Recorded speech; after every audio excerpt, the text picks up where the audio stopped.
So guys, nandito pa ako ngayon sa bus. Kailangan na mag-bus dito po kasi maraming may mga sakit.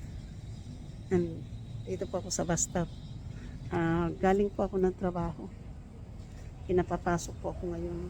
Kaya hindi po ko ngayon pero pinapapasok po ako. Makulimlim po ang panahon ngayon. Nandito po ako sa downtown ng San Mateo. So, ano po dito lugar. So ito po yung 4th Avenue po. So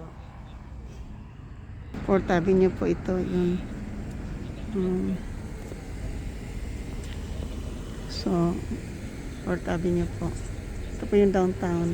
Dito po ako dati malapit nakatira dito. Araw-araw ko lang po itong nilalakad doon. Kasi nakatira lang po ako doon banda. Sa likod ng building na yan, doon ako nakatira po. So,